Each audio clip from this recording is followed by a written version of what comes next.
ప్రభువు నందు ప్రియ దేవుని బిడ్డలారా, ద్వితీయోపదేశ కాండము గ్రంథము 21వ అధ్యాయము ధ్యానము. 21వ అధ్యాయములో వ్రాయబడిన వచనముల సంఖ్య 23 వచనాలు. 23 వచనాలలో వ్రాయబడిన ప్రధాన అంశాలు. మొట్టమొదటి 9 వచనాలు atonement for the unsolved murder. హత్య గావించబడిన సందర్భాన్న ప్రాయశ్చిత్తం ఎట్లా చేసుకోవాలి, ఆ శవం ఎవరిదో తెలియనప్పుడు ఆ ఊరి ప్రజలు దేవుని నివాస స్థలమైనటువంటి తమ స్వస్థలాల మీద దేవుని ఉగ్రత రాకుండానట్లు వారు ఏ విధంగా ప్రాయశ్చిత్తం జరపాల, ఇంక్వెస్ట్ అంటారు, ఏ విధంగా జరపాల, శవ పంచాయతీ అనేది వ్రాయబడింది.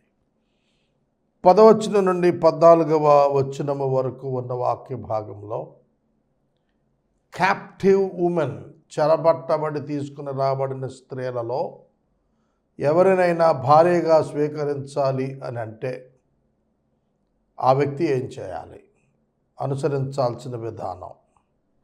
15వ వచనం నుండి 17వ వచనం వరకు ఒక ఇంట ఒక వ్యక్తికి ఇవ్వవలసిన స్థానం, ప్రధానంగా జ్యేష్ఠుని యొక్క హక్కులను గూర్చిన వివరం. 18 నుండి 21వ వచనం వరకు తిరుగుబాటుదారుడిగా మారిన, తిండిబోతుగా, తిట్టుబోతుగా, తిరుగుబోతుగా తయారైన కుమారుణ్ణి రాళ్లతో కొట్టి సంహరించేటువంటి విధానం. 22-23 వచనాల్లో మ్రాను మీద వేలాడదీయబడినటువంటి ఒక వ్యక్తి మరణకరమైన పాపం చేసి శిక్ష పొందినవాడు ఏ విధంగా చట్టం అతనికి వర్తింపచేయాలి. ఇది మనకు ఈ 23 వచనాలలోనూ వ్రాయబడినటువంటి ప్రధానమైన విశేషాలు. ఇక మొదటి వచనం నుండి 9వ వచనము వరకు ఉన్నటువంటి the law of inquest, Panchanama, శవ పంచనామ అనే అంశాన్ని గురించి మరియు ప్రాయశ్చిత్తం గురించి చూద్దాం. నీ దేవుడైన యెహోవా నీకిచ్చుచున్న దేశములో, అది మీరు అండర్లైన్ చేసుకోవాలి, పలుమార్లు ఈ మాట చెబుతూ వచ్చాడు. నీ దేవుడైన యెహోవా నీకిచ్చుచున్న దేశం, నీకిచ్చుచున్న దేశం. It's not your own hard earning, it's a gift. దేవుడు ఇచ్చేటువంటివి అనుగ్రహాలే తప్ప సంపాదించుకున్నవి కాదు. కనాను దేశము ఇశ్రాయేలీయులకు అనుగ్రహ ప్రదేశం. స్వాధీనం చేసుకున్నది ఇశ్రాయేలీయులైన, స్వాధీనపరచినది దేవుడు. మీరు ఎప్పుడైనా డాక్యుమెంట్ రాయటం, ఇంటి పట్టా అమ్ముతున్నప్పుడు ఆ పట్టా రాసేవారు చూడండి, రాయిస్తున్నవాడు, రాయించుకుంటున్నవాడు. రాయిస్తున్నవాడు తన భాష, తను ఏ విధంగా రాస్తున్నాడు చూస్తే, నేను ఇచ్చి తిని, దాఖలా పరిచితిని, నేను అనుభవిస్తూ ఉన్నాను, స్వాధీన పరిచితిని అనే పదాలు కనబడతాయి. కొనుక్కుంటున్నవాడు స్వాధీనపరుచుకుంటున్నాను అని రాస్తాడు. స్వాధీనపరుచుకుంటున్నటువంటి వాడు ఉన్నప్పటికీ స్వాధీనపరిచిన వాడు ప్రాముఖ్యం. దేవుడు నీకిచ్చుచున్న దేశములో అనే పదం దేవుడు ఇస్తున్నటువంటి దేశంగా, దేవుడు తన ప్రణాళిక చొప్పున ఇశ్రాయేలీయులకు ఇచ్చినటువంటిదిగా, బహుమానంగా ఇచ్చిందిగా, తన ప్రజలను ప్రేమించి ఇచ్చిన దేశంగా కనిపిస్తాం. సోదరుడా, సోదరి, దేవుడు నిన్ను ప్రేమించి ఎన్నో ఇస్తున్నాడు. ఆనాడు ఇశ్రాయేలీయులకు కనాను దేశం ఇచ్చాడు. ఇవాళ నిన్ను ప్రేమించి దేవుడు ఒక కుటుంబాన్ని ఇస్తున్నాడు. నిన్ను ప్రేమించి నీకు మంచి పనిని ప్రొవైడ్ చేస్తున్నాడు. పేరు ప్రఖ్యాతులను ఇస్తున్నాడు. దేవుడు ఒక సంకల్పంతో నీకు ఇవ్వవలసినవని తాను ఇష్టపడినవన్నీ ఇస్తున్నాడు. God is a good provider and giver. కనుక దేవుడు ఇచ్చేవాడని మనం తెలుసుకోవాలి. ఆయన ఇచ్చుచున్న దేశంలోనట ఒక్కడు చంపబడి పొలములో పడి ఉండుట కనపడింది. వాని చంపిన వాడెవడో అది తెలియటం లేదు. అప్పుడు ఆ ఊరి యొక్క పెద్దలు, న్యాయాధిపతులు వచ్చి చంపబడిన వాడు చుట్టూ ఉన్న పురముల దూరాలు కొలిపించాలి.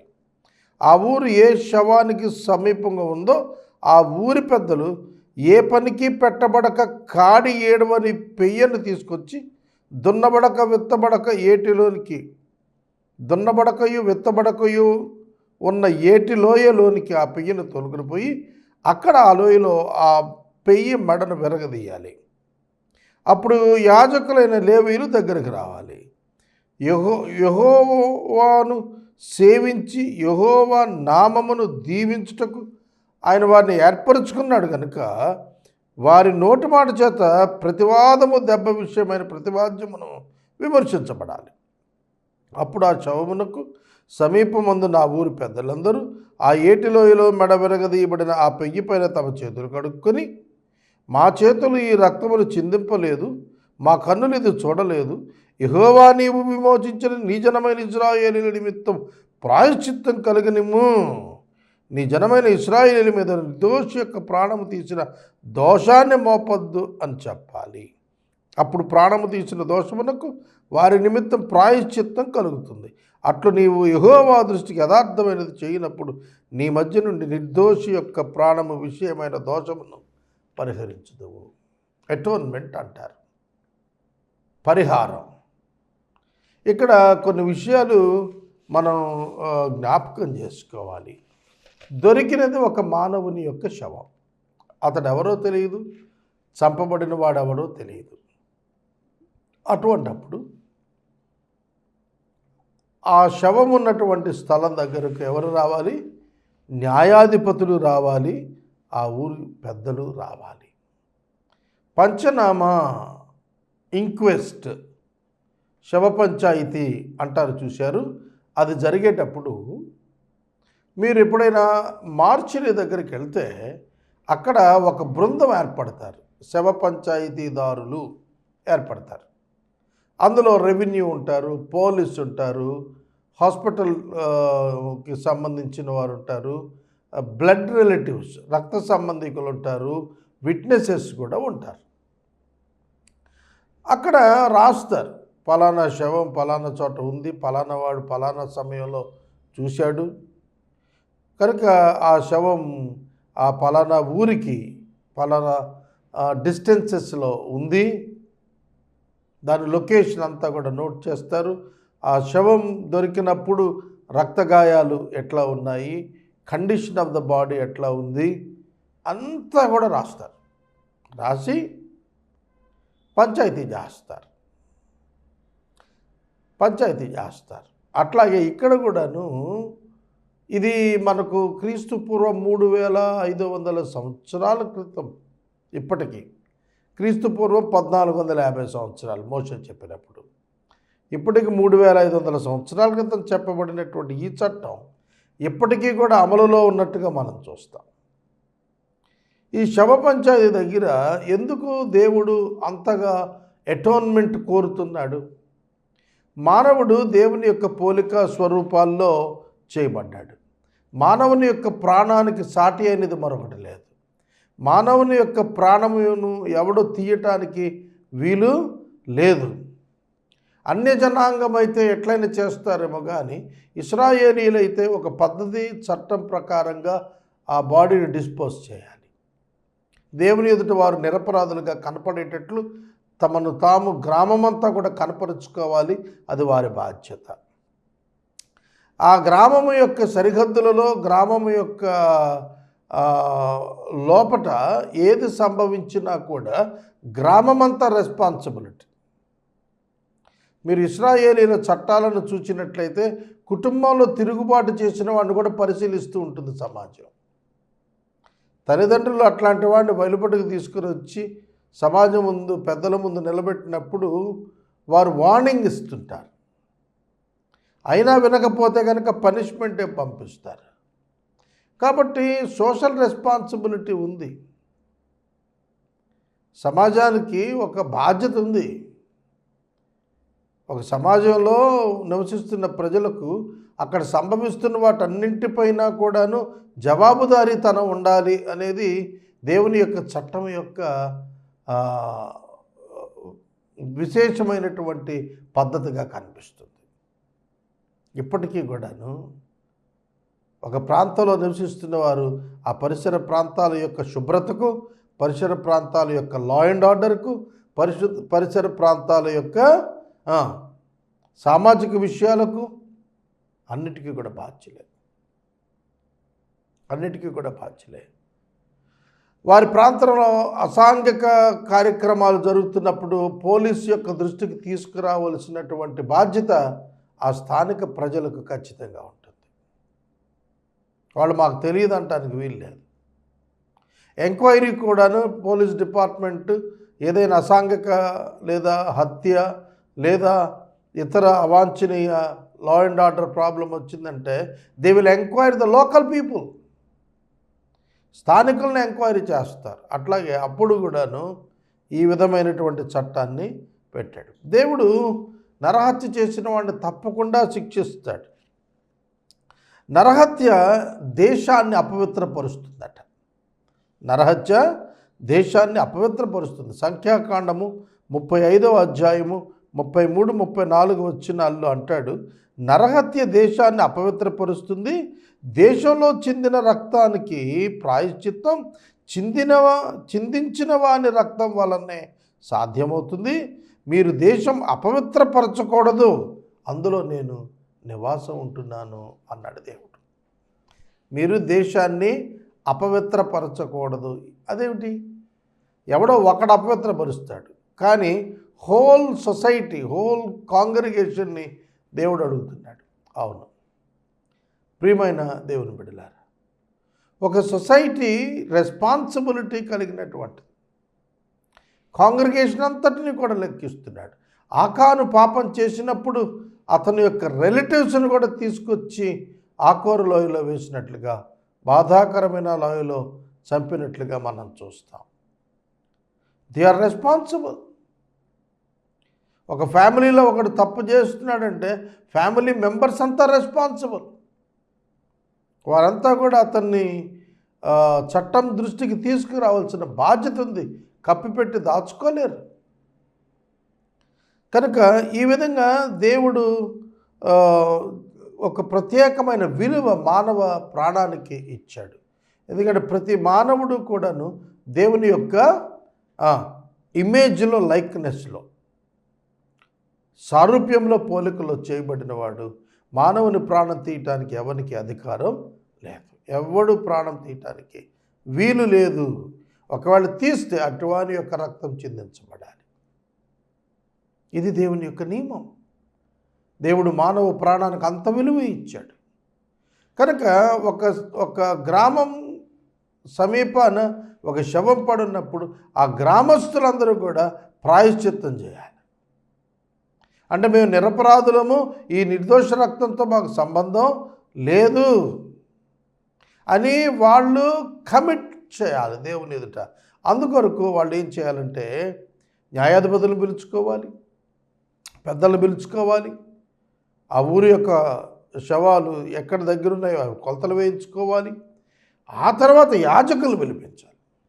యాజకుల యొక్క లక్షణం ఏంటంటే దేశాన్ని దీవించటం కొరకు దేవుడు యాజకులను ఏర్పాటు చేసుకున్నాడట.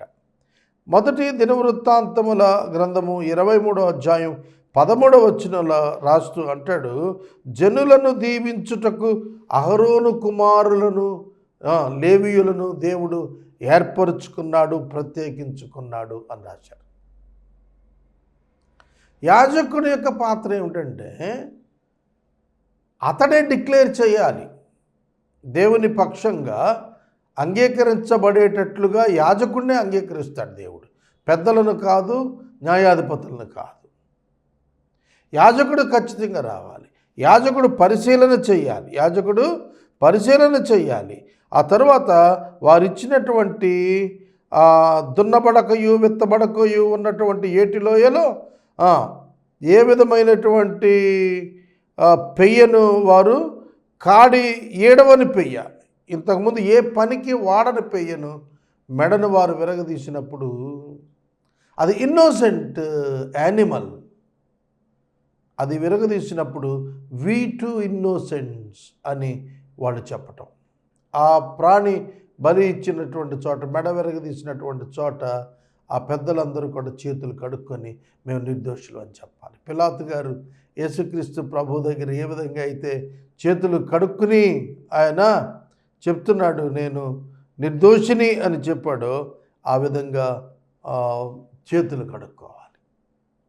తమ నిర్దోషత్వాన్ని బయట పెట్టుకోవడానికి వారు చేతులు కడుక్కోవాలి. ఎప్పుడైతే యాజకుడు దానిని ఆ ప్రాయశ్చిత్తం జరిగిందనేది చెప్తాడో అప్పుడే వారికి ప్రాయశ్చిత్తం కలుగుతుంది. నీ దేవుడైన యెహోవా దృష్టికి యథార్థమైనది చేస్తే, ఇలా చేస్తే దే ఆర్ ట్రూత్ఫుల్, వాళ్ళు యథార్థతతో ఉన్నట్టు, వాళ్ళలో దోషం లేనట్టు. ఎవరైనా చంపారని తెలిస్తే వాళ్ళని బయట పెట్టాలి, అది వారి యొక్క బాధ్యతే. ఆ విధంగా నిర్దోషి యొక్క ప్రాణం విషయమై దోషాన్ని గ్రామం మీదకి రాకుండా పరిహారం చేసిన వాళ్ళు అవుతారు. ఇది ఆనాటి కట్టడ. మరి 10వ వచనం నుండి 14వ వచనం వరకు క్యాప్టివ్ ఉమెన్, చెరకు పట్టుకొని ఈడ్చుకొని రాబడినటువంటి స్త్రీలు, వారితో వివాహం విషయంలో ఉన్నటువంటి చట్టం ఎట్లుందో చెప్తాడు. నీవు నీ శత్రువులతో యుద్ధం చేయటానికి వెళ్ళినప్పుడు నీ దేవుడైన యెహోవా నీ చేతికి వారిని అప్పగించిన తరువాత, మొదటి వచనంలో నీకిస్తున్న దేశం అని చూసాం. 10వ వచనంలో నీ చేతికి శత్రువులను దేవుడు అప్పగించిన తర్వాత చూసారా, దేవుడట ఇశ్రాయేలీయుల శత్రువులను వారి చేతికి తాను అప్పగిస్తున్నాడట. గాడ్స్ ఇంటర్వెన్షన్, దేవుని యొక్క జోక్యం చూస్తున్నాం. యుద్ధము యెహోవాదే, మీ పక్షముగా యెహోవా యుద్ధము చేయును అన్న మాటలు ఇక్కడ మనకు అర్థమవుతున్నాయి. శత్రువుని మీద విజయాన్ని పొందినట్లు కనబడుతున్నది ఇజ్రాయేలీయులైనా పొందేటట్లు చేసిన వాడు దేవుడు. విశ్వాసికి అవిశ్వాసికి ఉన్న వ్యత్యాసం అదే. ఒక అవిశ్వాసి తాను పొందిన విజయాన్ని తన విజయంగా భావిస్తాడు, ఒక విశ్వాసి తాను పొందిన విజయాన్ని దేవుడిచ్చినదిగా భావిస్తాడు. అది వ్యత్యాసం. దేవుని చేత అనుగ్రహించబడింది తప్ప నా వలన కాదు అనే భావన విశ్వాసి కలిగి ఉంటాడు. చెరపట్టబడిన వారిలో రూపవతి అయిన ఒక దానిని చూచి ఆమెను మోహించి ఆమెను పెండ్లి చేసుకోవటానికి మనసుంటే నీ ఇంట ఆమెను చేర్చుకున్న తర్వాత ఆమె తలకు క్షౌరం చేయించాలి అన్నాడు. లేవికాండం 14వ అధ్యాయం 9వ వచనం ప్రకారం జుట్టు కత్తిరించుకోవటం శుద్ధి ఆచారము. ఆమె అన్య స్త్రీ, శత్రువు ఇంటి నుండి వచ్చిన ఆమె యూదురాలు కాదు, ఆమె అన్యురాలు. ఆమె యొక్క కురులు క్షవరము చేయించుట అనగా శుద్ధి చేస్తోంది ఆవిడ. ఆమె శుద్ధి చేసుకుంటున్నది అని మనం అర్థం చేసుకోవాలి. తర్వాత తన చరావస్త్రాలు తీసి నెల దినాలు తన తల్లిదండ్రుల గురించి ప్రలాపం చేయడానికి ఆవిడకి సెలవేయాలి. సెపరేషన్ పీరియడ్ ఇది. ఈ 1 month కూడాను తన పాత బ్రతుకు నుంచి విడుదల పొంది నూతన జీవితం జీవించడానికి సిద్ధపాటు దినాలవి. అలా చేసుకున్న తర్వాత ఆమె యొద్దకు నువ్వు పోయి పెళ్లి చేసుకోవచ్చు, ఆమె నీకు భార్య అగును. అప్పటి వరకు ఆమెను కూడకూడదు. 1 month ఈ ప్రక్రియ పూర్తయ్యే వరకు ఆమెను వివాహము చేసుకోకూడదు, ఆమెను శారీరకంగా కలవను కూడదు. అది దేవుని పరిశుద్ధత యొక్క నియమం. నీవు ఆమె వలన సంతృష్టి పొందకపోతే ఆమెను మనసు వచ్చిన చోటకి సాగనంపాలే కానీ ఆమెను ఒక దాసురాలుగా అమ్మేయకూడదు వెండికి. నువ్వు ఆమెను అవమానపరిచావు కనుక, అంటే you had sex with her, ఆమెతో సాంగత్యం చేసావు కనుక శారీరకంగా, నువ్వు ఆమెను దాసీలాగా కూడా చూడకూడదు. ఆమె నీ భార్య అయిన తర్వాత ఆమెకి ఎన్నటికీ దాసి కాదు, స్వతంత్రురాలుగానే ఉండిపోతుంది. ఇశ్రాయేలు స్త్రీలకు ఏ లెక్కలో స్వతంత్రత ఉంటుందో, ఈ విధంగా ఇశ్రాయేలీని వివాహం చేసుకున్నటువంటి క్యాప్టివ్ ఉమెన్కి కూడాను అదే స్వాతంత్రం వస్తుంది. ఆమెను స్వతంత్రంగా విడిచిపెట్టాలి. ఆమె ఇష్టం వచ్చిన చోటకి వెళ్ళటానికి, ఆమె ఇష్టం వచ్చిన వారిని తిరిగి వివాహం చేసుకోవటానికి అవకాశం ఇచ్చేటట్టుగా ఆమెను వదిలిపెట్టాలి తప్ప ఆమెకు కీడు తలపెట్టకూడదు. ఇది మనకు 10-14 వచనాల మధ్యలో క్యాప్టివ్ ఉమెన్ గుర్చినటువంటి వివాహాన్ని గుర్చిన చట్టం. ఇక 15వ వచనం మొదలు 17వ వచనం వరకు ఉన్న వాక్య భాగంలో కుటుంబంలోని వ్యక్తుల యొక్క గౌరవ స్థానాలు అట్లుంటాయి. ప్రధానంగా జ్యేష్ఠుని విషయంలో ఒక వ్యక్తికి 2 భార్యలు ఉన్నారు. 2 భార్యల్లో ఒక ఆమెను ఎక్కువ ప్రేమించాడు, ఒక ఆమెను ద్వేషించాడు. ఇలాంటి కుటుంబం మనకు యాకోబు కుటుంబం కనిపిస్తుంది. యాకోబు రాహేలును ప్రేమించాడు, లేయాను ద్వేషించాడు. లేయా యొక్క పెద్ద కుమారుడు రూబేను, రాహేలు యొక్క పెద్ద కుమారుడు యోసేపు. మరి వీళ్ళలో ఎవరికి జ్యేష్ఠత్వం దక్కింది? వాస్తవానికి రాహేలు కుమారుడైన యోసేపుకు జ్యేష్ఠత్వం దక్కినట్టు కనిపిస్తుంది, కానీ అది దక్కాల్సింది రూబేనుకి. రూబేను దాన్ని పాడు చేసుకున్నాడు బిల్హాతో శయనించి, అందువలన అతనికి రాకుండా యోసేపుకి వచ్చిందే తప్ప, లేకపోతే రూబేనే జ్యేష్ఠుడయ్యేవాడు. ఇదే చట్టం ఇక్కడ చెబుతోంది. ఏం చెబుతుందంటే, ద్వేషించబడిన ఆమెకు పుట్టిన కుమారుడు జ్యేష్ఠుడైతే, ప్రేమించబడిన ఆమె కుమారుడు జ్యేష్ఠుడు కాకపోతే, ప్రేమించిన వ్యక్తి యొక్క కుమారుణ్ణి జ్యేష్ఠుడిగా మలచకూడదు. ద్వేషించబడిన ఆమె యొక్క కుమారుణ్ణి జ్యేష్ఠుడిగా మలచాలి. తండ్రి తన ఆస్తి అంతట్లో రెట్టింపు భాగం ఇచ్చి వానిని జ్యేష్ఠునిగా ఎంచాలి. వాడు బలప్రారంభం, వాడిదే జ్యేష్ఠాధికారం. 15-17 వచనాల మధ్య ఈ మాటలు చెప్పబడ్డాయి. వచనాలు చదువుతాను. ప్రేమించబడినది ఒకటియు, ద్వేషించబడినది ఒకటియు, 2 భార్యలు పురుషులు కలిగి ఉండి, ప్రేమింపబడినదియు ద్వేషింపబడినదియు వాని వల్ల బిడ్డలను కని, జ్యేష్ఠ కుమారుడు ద్వేషించబడిన దాని కొడుకైతే, తండ్రి తనకు కలిగిన దాన్ని తన కుమారులకు స్వాస్థ్యంగా ఇచ్చునాడు. ద్వేషించబడిన దాని కుమారుడైన జ్యేష్ఠుని కుమారుగా, ప్రేమించబడిన దాని కుమారుని జ్యేష్ఠునిగా చేయకూడదు.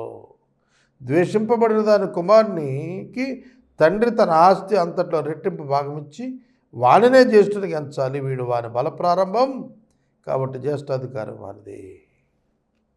ఇక 18-21 వచనం వరకు తిరుగుబాటు చేస్తున్నటువంటి తిట్టుబోతు తిరుగుబోతైన ఒక ధిక్కరించిన కుమారుడికి ఏమిటి పనిష్మెంట్?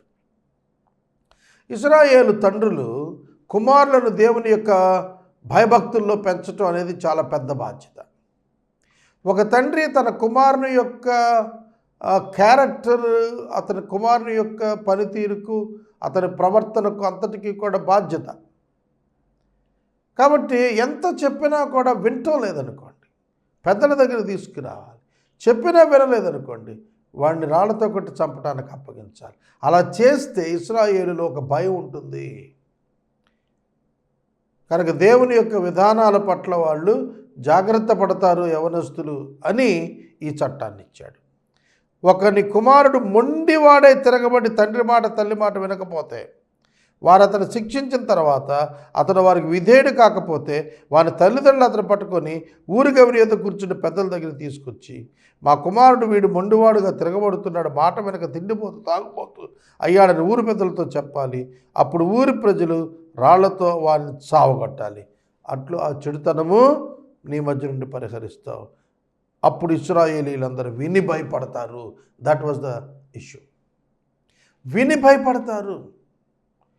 తిండిపోతూ త్రాగుబోతూ తిట్టుబోతూ మొండివాడు, తిరుగుబాటుదారుడు, అవిధేయుడు అయినటువంటి ప్రతి కుమారుడు కూడా నశించబడతాడు, తొలగించబడతాడు. సమాజంలో అట్టివాడు ఉండటానికి వీల్లేదు. సమాజ భద్రత ఆలోచిస్తున్నాడు దేవుడు. ఇలాంటి వాళ్ళు 10 ఇళ్లల్లో తయారైతే గూండాగిరి తయారవుతుంది సమాజంలో. స్త్రీలకు భద్రత లేకుండా పోతుంది. దొంగతనాలు జరుగుతాయి తిండిపోతనం గురించి. మొండివాడు కాబట్టి ఇష్టం వచ్చినట్లుగా వ్యవహారం ఉంటుంది. లా అండ్ ఆర్డర్ దెబ్బతింటుంది, ఇతరులకు హాని కలుగుతుంది, చట్టాలు అమలు లేకుండా పోతాయి. ఇదంతా కూడా డిస్హార్మనీ వచ్చేస్తుంది సొసైటీలో. అందుకని వాడిని తీసేయమన్నాడు. ఇప్పుడు అట్లాంటి చట్టాలు మనకు లేవు. స్కూల్లో పిల్లవాడిని టీచర్ కొడటానికి వీల్లేదు, పిల్లవాడిని తల్లిదండ్రులు కొడటానికి వీల్లేదు చట్టం ఇవాళ. చంపదెబ్బ వేస్తే ఒక పిల్లవాడిని వాడు వెళ్ళి పోలీస్ కేసు పెడితే ఆ పేరెంట్స్ని అరెస్ట్ చేయమని ఉంది వాళ్ళ చట్టం. కానీ ఆ చట్టాలు అలా కాదు. అవకాశం ఇస్తారు మారటానికి, మారకుండా అదే కంటిన్యూ చేస్తే పనిష్ చేస్తారు. మనకు అసలు అవకాశం ఛాన్సే లేదు. దిద్దుబాటుకు పూనుకుంటే అవకాశమే లేకుండా ఉంది వాళ్ళ సొసైటీ. అందుకే ఇంతగా పెరిగిపోతుంది సమాజంలో. లా అండ్ ఆర్డర్ ప్రాబ్లం ఉంది, టెర్రరిజం డెవలప్ అయిపోయింది, గుండాయిజం వచ్చేసింది, ఆల్కహాల్ వచ్చేసింది, నార్కోటిక్స్ వచ్చేసాయి, గంజాయి వచ్చేసింది. ఎవరెవరిని ప్రశ్నించడానికి లేదు, ప్రశ్నించలేకపోతున్నారు వాళ్ళ సమాజంలో. అందుకే ఇవన్నీ వచ్చాయి. కానీ మరి ఆ రోజు ఏమి లేవు ఇవి. ఆ రోజు తల్లిదండ్రులు బిడ్డలు లోబడ్డారు, పెద్దవాళ్ళైనా కూడా. కారణం ఏంటంటే భయం. సమాజంలో భయం రావాలి. ఆ భయాన్ని, పాజిటివ్ భయాన్ని తీసుకొచ్చారు ఆ రోజుల్లో. ఒక ధర్మాన్ని తీసుకొచ్చారు ఆ భయం ద్వారా.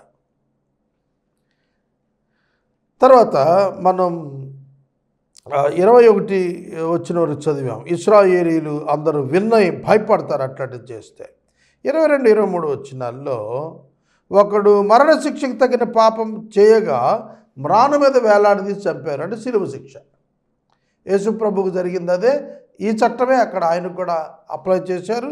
ఆ శవాన్ని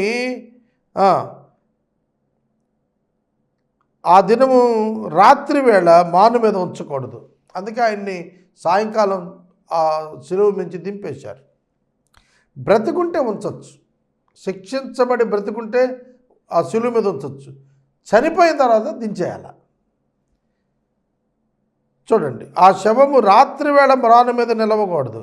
వేలాడదీయబడిన వాడు దేవునికి శాపగ్రస్తుడు కనుక నీ దేవుడైన యెహోవా స్వాస్థ్యంగా నీకు ఇస్తున్న దేశాన్ని నువ్వు అపవిత్రపరచకుండా అగత్యంగా ఆ దినాన్ని పాతిపెట్టాలి. చనిపోయాడు, రాత్రి లోపలే పాతిపెట్టాలి. యేసు ప్రభువు కూడా ఇదే సంభవించింది.